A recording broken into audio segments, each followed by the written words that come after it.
Captain June stared through the viewport of his ship as Earth grew larger. The blue planet looked peaceful from space. His four-fingered hand adjusted the collar of his uniform. After 20 years of watching humans from afar, the Galactic Federation had finally decided to make contact. "Captain, we are ready to enter Earth's atmosphere," said his pilot. June nodded. "Proceed with caution. Remember your training. Humans are unpredictable." The celestial observer descended through clouds, its advanced technology hiding it from Earth's detection systems. June had studied humans for years, but meeting them face to face would be different. His species valued logic and clear thinking. Emotions were seen as primitive, something to control and minimize. Their ship landed in a clearing surrounded by trees. Outside the window, a small group of humans waited. They had arranged this meeting carefully, contacting only Earth's top scientists to avoid causing panic. "Life support confirms Earth's atmosphere is safe for us," said the ship's computer. June took a deep breath. "Open the doors." The ramp extended, touching Earth's soil. June walked down slowly, his 3 Federation officers following behind him. The sunlight felt warm on his pale blue skin. 5 humans stood waiting. 4 wore dark suits. The 5th, a woman with short black hair, stepped forward. "Welcome to Earth, Captain June. I am Dr. Hana Kim, Earth's xenobiology expert and appointed ambassador." Her voice was calm, professional. "These are my colleagues from the International Space Agency." June placed his hand over his chest, the traditional Federation greeting. "Thank you for receiving us, Dr. Hana. The Galactic Federation is pleased to finally meet humanity officially." The humans led them to a nearby building, a research facility hidden from public view. Inside, they entered a large room with a round table. The walls were covered with screens showing data about space. "Please, sit," Dr. Hana said, gesturing to the chairs. "We have adjusted them to suit your physiology." June sat down, noticing the chair was indeed comfortable for his taller frame. His eyes moved around the room, taking in details. On Dr. Hana's desk, he spotted several small frames with images of furry Earth creatures. "Those are your offspring?" he asked, pointing to the pictures. Dr. Hana smiled. "No, those are my pets. This is Mango, my cat, and this is Peanut, my dog. They live with me." June tilted his head, confused. "You keep animals in your living space for what purpose?" "Companionship," Dr. Hana said. "They're part of my family." The concept seemed strange to June. In Federation culture, animals served practical purposes. The idea of treating them as family members was unusual. "And what is that?" June asked, pointing to a small plant on her desk. "That's Freddy, my fern. He likes this spot because of the sunlight." June blinked slowly. "You named a plant?" Dr. Hana laughed. "I suppose I did. Many humans name their plants. It helps us connect with them." One of June's officers leaned close and whispered, "Captain, they assign identities to non-sentient life forms. This confirms our earlier observations." June nodded slightly. The Federation had observed this behavior through their monitoring, but seeing it firsthand was different. Humans formed attachments to things that could not possibly return such feelings. "Doctor." Hana picked up a ceramic container. "Would you like some coffee? It's a popular Earth beverage.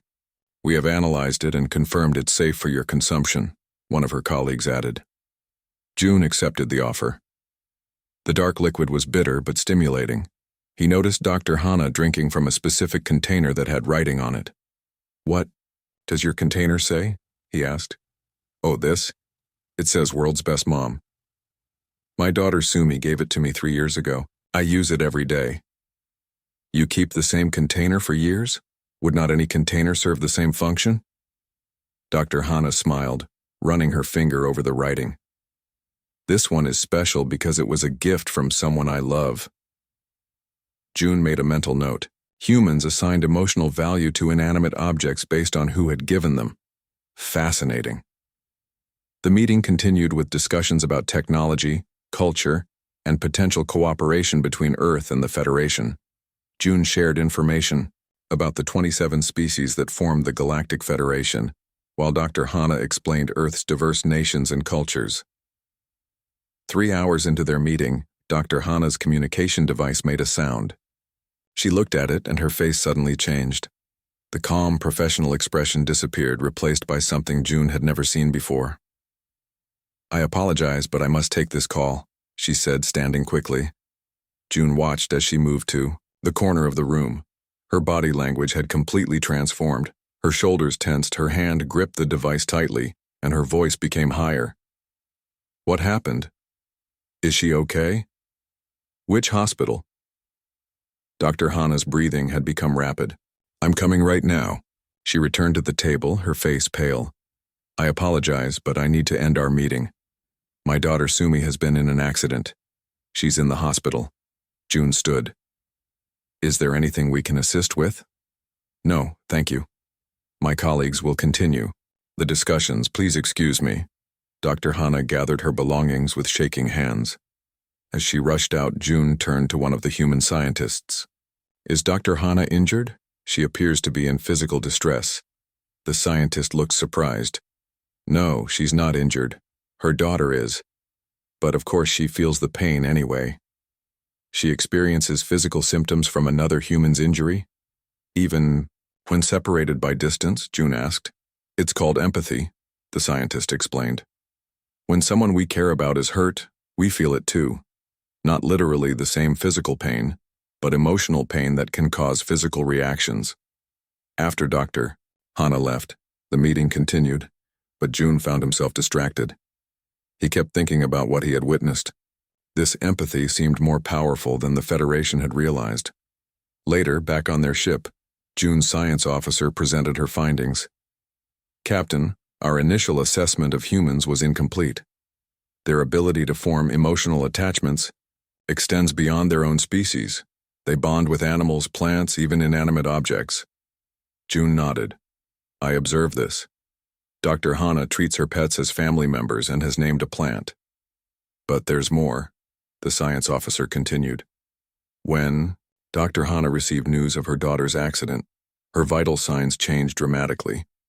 Her heart rate increased by 40%, stress hormones flooded her system, and brain scans showed intense activity in areas associated with pain. She was experiencing physical effects from an event that did not happen to her," June said slowly. "Precisely. Humans don't just understand others' pain, they feel it. Their consciousness appears to extend beyond their physical bodies. They invest parts of themselves in other beings and objects." June looked out at the darkening Earth sky. Could this be why they have advanced so quickly, despite their physical limitations? This ability to care about things beyond themselves? "Perhaps," the science officer said, "but it also raises concerns. A species that forms such strong attachments might make decisions based on emotional bonds rather than logical assessment." June thought about Dr. Hana abandoning an important first contact meeting because of her daughter. No Federation officer would have done the same. "Continue your observations," June said finally. "I believe we may have discovered something important about humans, something that neither they nor we fully understand yet." As night fell over Earth, Captain June wrote in his official log, "Day 1 of contact with humans. Most notable observation, they appear to possess a form of extended consciousness that we have not encountered in any other species. They feel for others as they feel for themselves. This may be their greatest weakness, or their most terrifying power." 3 months had passed since the Galactic Federation made first contact with Earth. The morning sun shone through the large windows of the Joint Research Lab, where Federation scientist Dojin worked alongside his human partner, Ji-woo. Dojin adjusted the settings on his microscope. He was tall and thin like all members of his species, with light blue skin that seemed to shimmer under the lab lights. The Federation Council had assigned him to study human biology, but he found himself more interested in their behavior. "The test results are ready," Ji-woo said, walking over with a tablet. She was shorter than Dojin, with dark hair pulled back into a neat ponytail. "The human cells responded exactly as you predicted." Dojin nodded. "Excellent. Tomorrow we can begin the next phase of testing." Ji-woo's smile faded slightly. "With the mice, right?" "Yes. The lab mice have been prepared for the procedure. Dojin noticed her discomfort. Is something wrong? Jiwoo sat down, placing the tablet on the table. I know the mice were bred for testing. I know it's necessary for science, but I still feel bad for them. Dojin tilted his head. They are simple creatures designed for this purpose. Why would you feel bad? Because they can feel pain, Jiwoo explained. They get scared. Just because we created them for testing doesn't mean they don't suffer. Dojin had noticed this pattern before. Humans often expressed concern for test subjects that Federation scientists viewed as mere tools. It seemed inefficient. May I ask you something, Jiwoo? Dojin said. This emotional response you have for these mice, does it serve a purpose? Jiwoo thought for a moment. It's called empathy. It helps us understand how others feel by feeling something similar ourselves. But you are not a mouse. How can you know what it feels? I don't know exactly, but I can imagine. When I see a creature in pain, I feel uncomfortable too. It's like a shadow of their pain inside me. Dojin found this fascinating. And this happens automatically? You cannot control it? I can control my actions, but the feeling itself comes naturally, Jiwoo said. She smiled suddenly. Would you like to try something? An experiment? Dojin agreed, and Jiwoo led him to the small break room. She opened a cabinet and took out a flat device. This is a movie tablet. I want you to watch something, she said, setting it up. This film is called Friend Forever. It's about a dog and his owner. For the next hour, Dojin watched the simple story of a human and a dog growing up together. The dog eventually grew old and died while the human held it. Dojin observed with interest as Jiwoo wiped tears from her eyes during the final scene. You are crying for fictional characters, Dojin noted. They do not exist. I know they're not real, Jiwoo said, wiping her face. But the feelings are real. Did you feel nothing watching that? It was an interesting story, Dojin admitted. But no, I did not experience physical responses. Jiwoo seemed disappointed but not surprised. Humans can form emotional attachments to almost anything. Animals, objects, even made-up characters. My niece cried for 3 days when her favorite stuffed bear was lost. A stuffed bear? An inanimate object? To her, it wasn't just an object. It was her friend. Jiwoo laughed at Dojin's confused expression. I know it sounds strange to you. Later, that day, Dojin reported his findings to Captain June. They met in a secure room on the Federation ship that orbited Earth. Their empathy extends beyond rational boundaries, Dojin explained. Humans invest emotional energy in things that cannot possibly return such investment. Animals, plants, fictional characters, objects. Captain June paced the room. Dr. Hana has recovered from her daughter's accident. The daughter merely broke a leg, yet Dr. Hana experienced such distress that her work was affected for days. Yes, and this behavior is normal for humans, Dojin said. Jiwoo explained that humans can feel echoes of pain or joy that others experience. They call it empathy. The Federation has always viewed this as primitive, June said. A leftover trait from their evolution that should have disappeared as they became more advanced. But what if it isn't primitive? Dojin asked. What if this ability gives them an advantage we don't understand? Captain June stopped pacing. Explain. Humans work together in ways our species never would. They sacrifice for each other, even for members outside their direct family groups. They risk their lives for strangers. They create art that makes other humans cry or laugh. That is inefficient, Captain June said. Is it? Dojin challenged. They advanced from primitive tools to space travel in less than 10,000 years. That is remarkably fast compared to other species in the Federation. Captain June considered this. The Council believes human empathy is a weakness that will limit their progress, that they waste resources caring for the weak or unproductive members of their society. Perhaps we are missing something important, Dojin suggested. This morning, I watched Jiwoo work with another human researcher. They barely spoke, yet they seemed to anticipate each other's needs, handing tools before being asked. Their efficiency was impressive. Captain June sat down thinking. 3 days ago, I observed something strange. A human child fell in a public area. 5 unrelated adults rushed to help, all showing signs of distress even though they were unharmed. Their consciousness seems to extend beyond their physical bodies, Dojin said. They invest parts of themselves in others. The ship's communication system interrupted them. Captain, urgent message from the Federation Council. Captain June activated the screen. The stern face of Council Elder Mir appeared. Captain June, your recent reports are disturbing, Elder Mir said. You suggest that human empathy is more significant than we believed. The Council disagrees. This emotional connection is primitive and will limit their development. With respect, Elder, my observations suggest otherwise, Captain June replied. Humans use this connection to cooperate in remarkable ways. Your job is not to admire humans, Captain, Elder Mir said coldly. It is to assess them as potential allies or threats. Remember your duty to the Federation.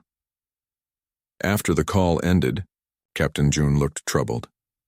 The Council has already decided humans are primitive. They don't want to hear otherwise. What will you do? Dojin asked. Continue my observations. There is something here we don't fully understand. Captain June walked to the window looking down at Earth. If human empathy is not a weakness but a strength, we need to know how it works. Meanwhile, in the research lab, Jiwoo sat alone, reviewing data from their experiments. She opened her desk drawer and took out a small container. Inside was a mouse, one of the test subjects scheduled for tomorrow's experiments. I'm sorry, little one, she whispered, gently stroking its fur. I'll make sure it doesn't hurt. As she put the mouse back, she didn't notice Dojin watching from the doorway, his expression thoughtful. He had come to ask her a question, but stopped when he saw her talking to the mouse. For the first time, Dojin felt something strange, a small twinge of discomfort at the thought of tomorrow's tests. He quickly dismissed it as fatigue and walked away. But deep in his mind, a small seed had been planted. Something about Jiwoo's kindness to a simple test animal had affected him in a way he couldn't explain.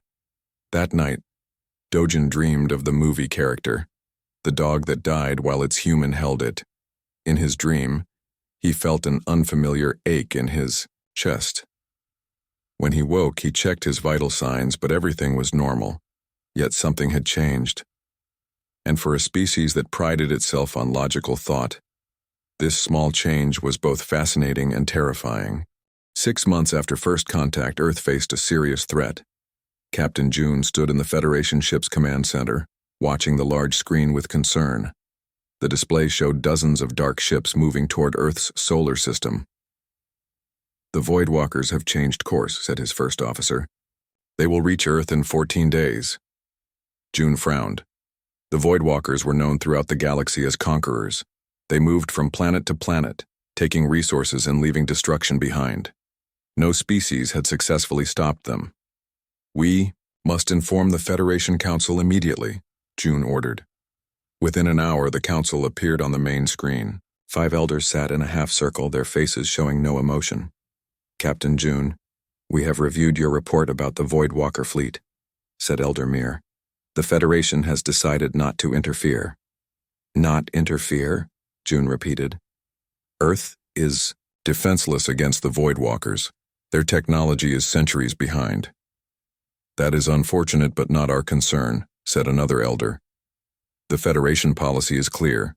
We do not intervene in natural galactic selection. June stepped forward. Humans have shown remarkable potential.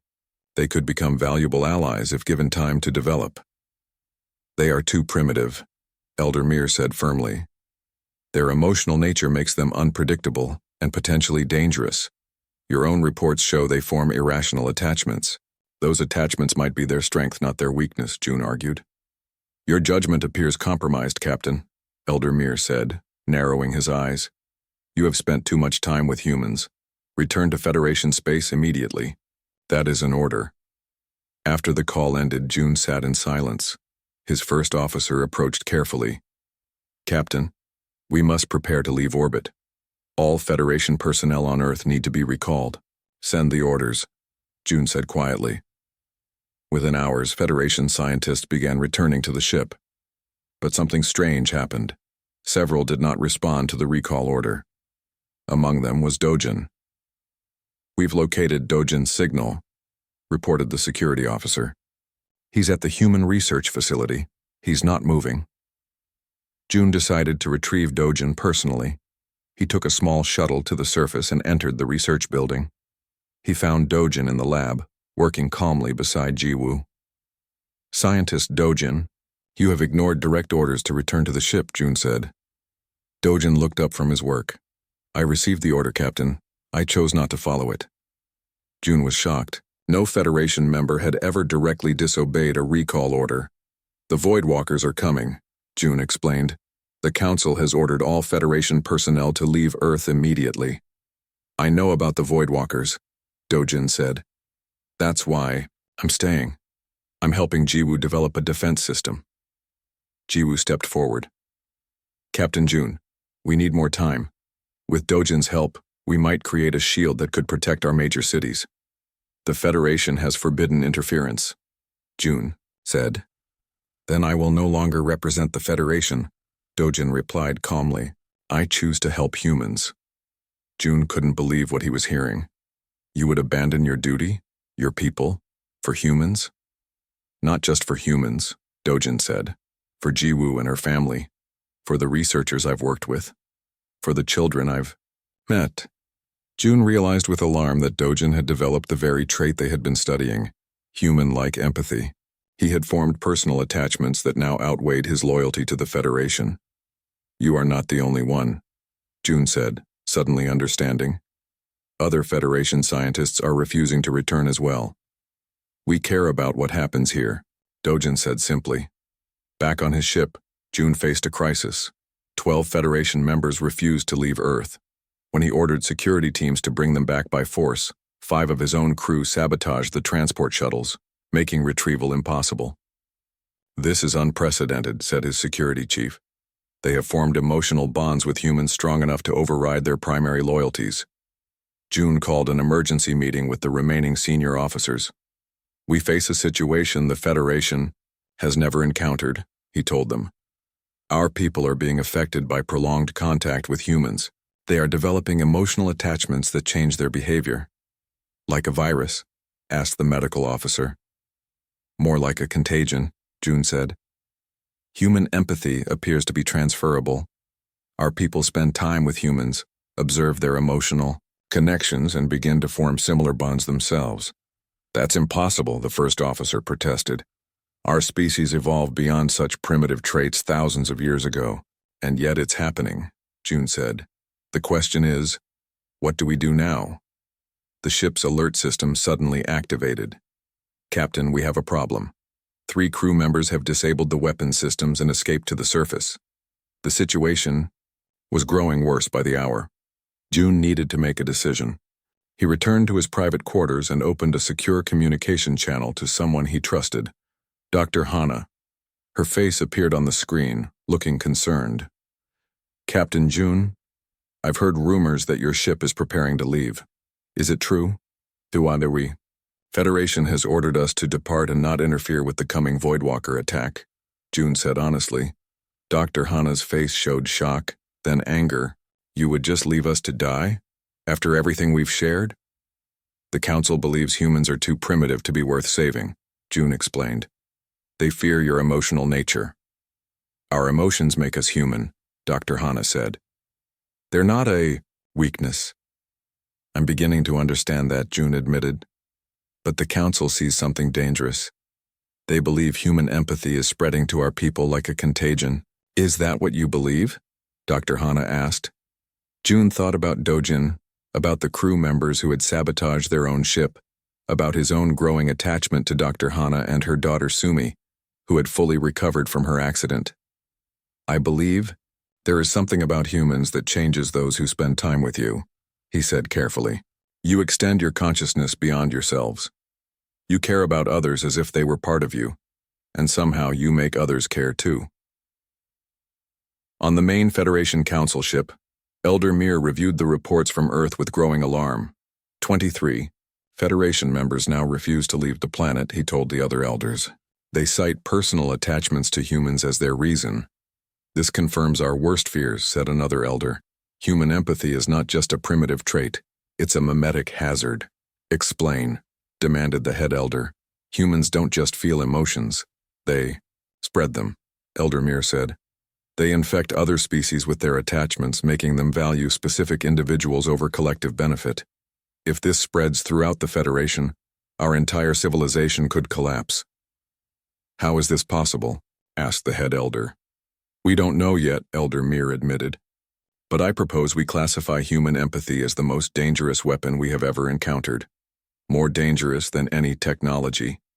The Council voted unanimously to declare Earth a quarantine zone. No Federation ship would be allowed to approach after the evacuation. They would maintain a safe distance and let the Voidwalkers eliminate the human threat.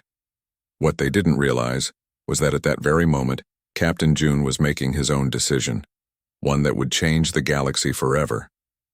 Dr. Hana, he said, looking directly into the screen, I'm sending you everything we know about Voidwalker technology. It's against Federation law, but I believe humans deserve a chance to survive. As the data transferred, June knew he was betraying his people. But somehow it felt right.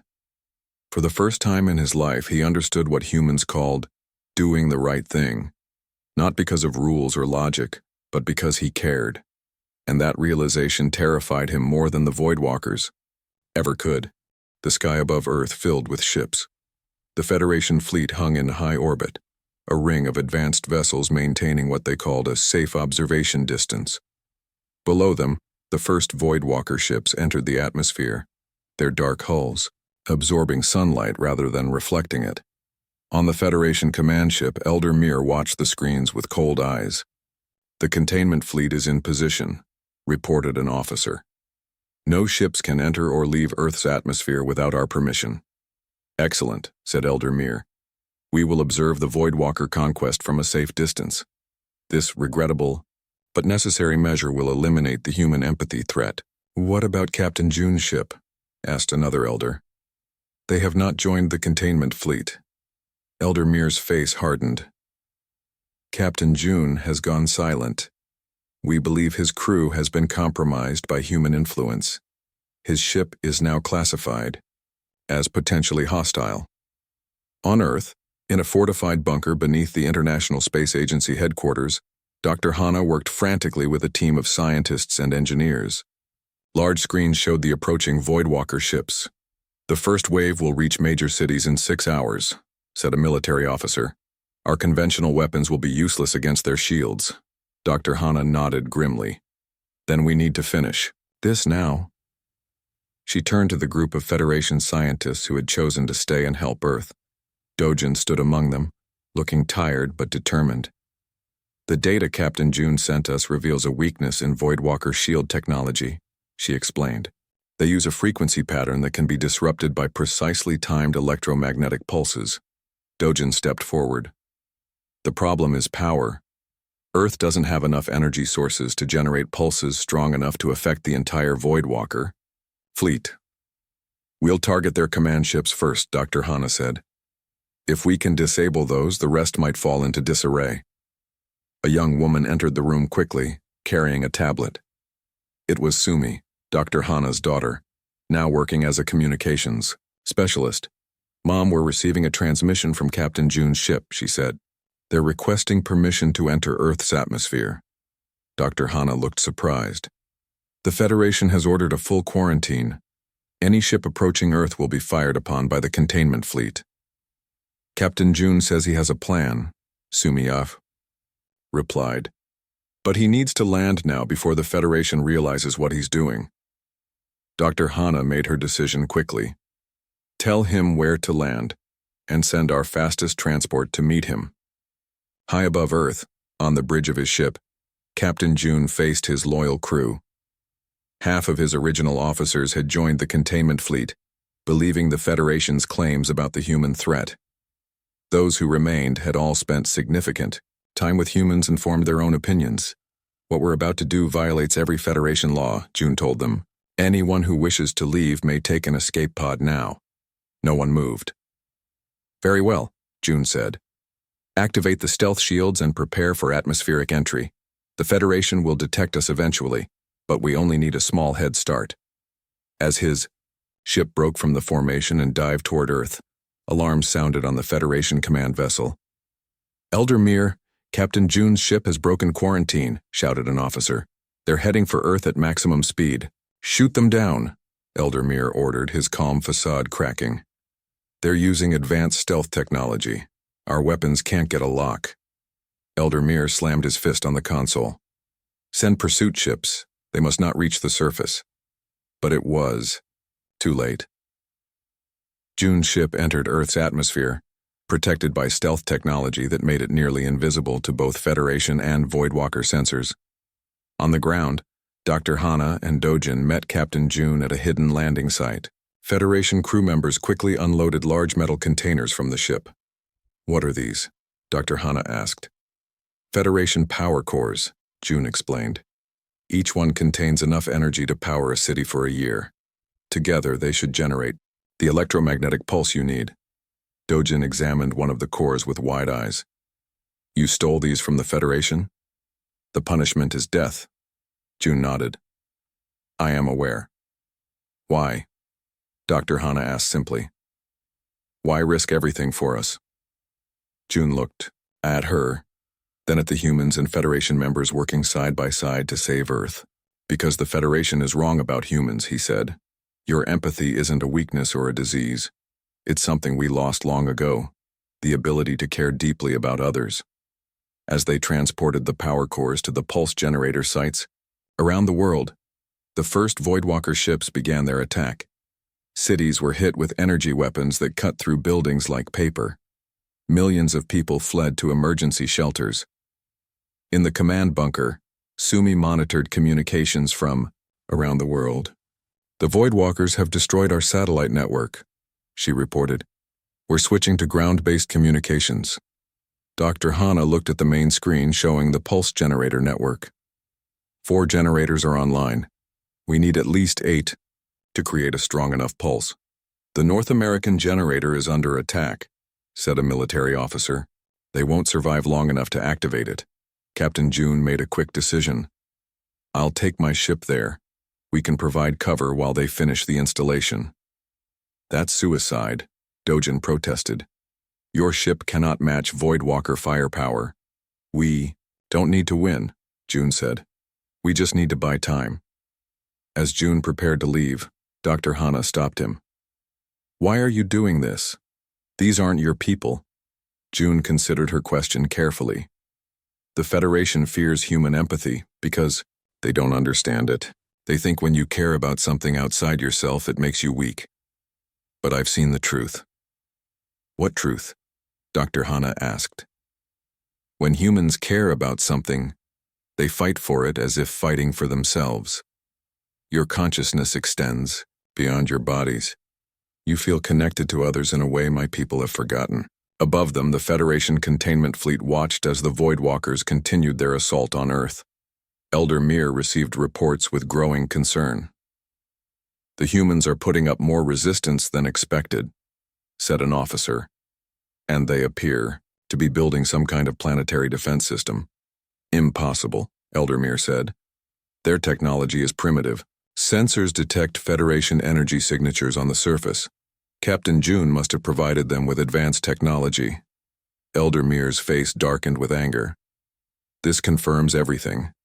Human empathy has corrupted our people, turning them against their own kind. We must increase the quarantine. No ship leaves this system until the human threat is eliminated." On Earth, Captain June's ship hovered above the North American generator site, exchanging fire with 3 Voidwalker vessels. His shields were failing, but the generator crew worked frantically below. "Generator 8 is online." Sumi's voice came through the communication system. "Mom, we have enough power now." In the command bunker, Dr. Hana took a deep breath. "Activate the pulse on my mark. 3, 2, 1. Mark." Around the world, 8 generators fired simultaneously, sending waves of electromagnetic energy into the atmosphere. The pulse rippled outward, invisible but powerful. When it reached the Voidwalker, Command ships, their shields flickered and died. "It's working," Dojin shouted, watching the monitors. "Their shields are down." Earth's remaining defense forces launched everything they had at the now vulnerable Voidwalker ships. Missiles struck their hulls, and several of the dark vessels began to fall from the sky. In orbit, Eldermere watched in disbelief as the supposedly primitive humans turned the tide against the unstoppable Voidwalkers. "How is this possible?" he demanded. "The Voidwalkers have conquered dozens of worlds more advanced than Earth." The answer came to him slowly, like a terrible revelation. The humans hadn't won through technology alone. They had won because they fought not just for themselves but for each other. And now they had Federation members fighting for them too, extending their power. For the first time in his long life, Eldermere felt something unfamiliar, a cold fear in his chest. Human empathy wasn't just a quirk of evolution. It was the most terrifying weapon the galaxy had ever seen. 3 years had passed since the Voidwalker invasion. Earth had changed. The skyline of New Sol glittered with a mix of human and alien technology. Buildings reached higher than ever before, their surfaces covered with gardens and solar panels. In the streets below, humans walked alongside visitors from a dozen alien worlds. On the top floor of the Global Unity Center, Captain June stood by the window, looking out at the city. His blue skin had faded slightly with age, but his eyes remained, sharp and alert. He wore simple Earth clothes now, having long ago put away his Federation uniform. The door opened, and Dr. Hana entered, followed by her daughter Sumi and scientist Dojin. They all carried drinks from the reception downstairs. "Hiding up here again?" Dr. Hana asked with a smile, handing June a glass. "The ambassadors are asking for you." "I'm not good at celebrations," June said, taking the drink. 3 years since the defeat of the Voidwalkers. It seems both long and short. Sumi, now a senior diplomat in Earth's new interstellar relations office, joined him at the window. The Voidwalker defeat changed everything. No one had ever beaten them before. Now half their conquered worlds have regained their freedom. "And the Federation?" June asked quietly. Dojin sighed. "Still divided. The Council maintains that human empathy is dangerous and contagious. They keep their distance and warn other species to do the same. Yet 10 more worlds signed trade agreements with Earth today," Dr. Hana said. "Not everyone fears us." They watched as ships from different worlds moved through the sky above the city. After the Voidwalker War, Earth had opened itself to the galaxy. With the advanced technology provided by June and other Federation defectors, humans had quickly become a significant power. "I received a message from Eldermere yesterday," June said, surprising the others. "The first communication from the Federation in 2 years." "What did he want?" Dr. Hana asked. "To understand," June replied. "The Federation's scientists cannot explain what happened. How could an emotional, primitive species defeat the Voidwalkers when technologically superior worlds fell?" "Easily," Sumi smiled. "Did you tell him?" "I tried," June said. "I explained that human strength doesn't come from individual capability but from connection. Humans extend their sense of self to include others, not just their own kind, but anything they form attachments to."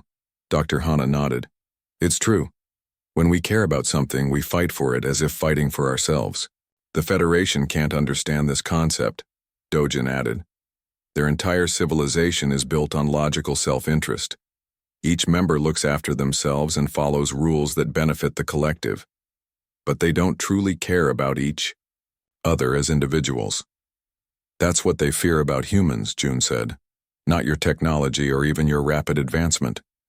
They fear the way you change those around you." The door opened again, and a young Federation woman entered. Like June, she wore Earth clothing rather than a Federation uniform. "Professor Dojin, the Centauri delegation has arrived. They're very interested in your research on cross-species empathy development." Dojin nodded. "Thank you, Lin. I'll be down shortly." After Lin left, June turned to the others. "The Federation Council calls what's happening a consciousness virus. They believe humans infect other species with your emotional patterns. Is that how you see it?" Dr. Hana asked. June thought for a moment. No, I think humans remind us of something we lost. The Federation evolved beyond emotion thousands of years ago. We thought it made us superior, more efficient. But we lost something important in the process. The ability to care, Sumi suggested. Yes, June agreed. The ability to value someone else as much as yourself, to see beauty in things that serve no practical purpose, to fight harder for others than you would for yourself. They all turned as the door opened again. A small human child ran in, followed by an embarrassed-looking aide. I'm sorry, Dr. Hana. She got away from the child care center, the aide explained. It's fine, Dr. Hana said, smiling as the little girl ran to Dojin and hugged his legs. Uncle Dojin, you promised to show me the stars tonight, the child said. Dojin picked her up easily. And I will, Mina, after the reception. June watched this interaction with interest. Your niece? No, Dr. Hana explained. Mina lost her parents during the Voidwalker attack on Tokyo. Dojin has been caring for her since then. June looked surprised. You adopted a human child? Dojin nodded. She had no one. It seemed logical, but the way Dojin held the child, careful and protective, showed it was far more than logic at work. June understood now. This was what the Federation feared most. Not just that aliens would feel empathy for humans, but that they would begin to form the same kind of emotional bonds among themselves. Later that evening, as the reception continued below, June and Dr. Hana stood on the balcony, looking at the stars. 3 Federation ships arrived in orbit today, Dr. Hana said. They're keeping their distance, but they're watching us. They're afraid, June replied. Earth has formed alliances with 12 worlds in 3 years. The Federation took centuries to build their coalition. We don't want to replace the Federation, Dr. Hana said. We just want to live in peace. I know, but what's happening is bigger than politics or alliances. June pointed to a group inside, Federation defectors talking with humans and other aliens, laughing and sharing stories. The Federation built its civilization on the idea that emotional attachment is primitive, something to evolve beyond. But humans prove that empathy can be a strength, not a weakness. That caring deeply about others doesn't hold you back, it pushes you forward. Dr. Hana nodded. Is that why you stayed? Because you care about us? I stayed because I realized something important, June said slowly. The Federation calls human empathy a consciousness virus. I think they're partly right, but they misunderstand what's happening. What do you mean? Humans don't exist as truly separate beings. Your consciousness naturally extends to include others, your family, friends, pets, even objects with sentimental value. It's not a weakness or a primitive trait. It's an advanced form of existence. Inside, Dojin was showing little Mina a holographic map of the galaxy, pointing out different star systems. Sumi stood nearby, explaining Earth's new diplomatic initiatives to ambassadors from 3 different worlds. Look at Dojin, June said. 3 years ago, he was a Federation scientist who saw humans as research subjects. Now he raises a human child as his own. He's changed at a fundamental level. And you? Dr. Hana asked. Have you changed too? June smiled slightly. When the Voidwalkers attacked, I gave Earth Federation technology because it was the logical choice for galactic stability. At least, that's what I told myself. And the truth? The truth is, I couldn't bear the thought of a world without you and Sumi in it. I made an emotional decision, something no proper Federation officer would ever do. June looked up at the stars. And I've never regretted it. In orbit above Earth, Elder Mir stood on the bridge of his ship, watching the planet below. An officer approached with a report. Sir, our sensors detect 17 more Federation citizens who have requested permission to enter Earth's atmosphere. They wish to join the cultural exchange program. Elder Mir sighed. Deny their requests. Anyone who goes to Earth is at risk of contamination. With respect, sir, the officer said hesitantly. What exactly are we afraid of? The humans haven't shown any aggression toward us. We're not afraid of what they might do to us, Elder Mir replied. We're afraid of what they might make us become. On Earth, as the celebration continued, June realized that Elder Mir was right to be afraid. Human empathy was spreading across the galaxy like ripples in a pond. Species that had been coldly logical for millennia were beginning to care, to form bonds, to see value in emotional connections. The most terrifying human power wasn't their technology or their determination or their adaptability. It was their fundamental inability to exist as truly separate beings, and their ability to awaken that same trait in others. And in the end, it wasn't a weakness at all. It was the greatest strength the galaxy had ever seen.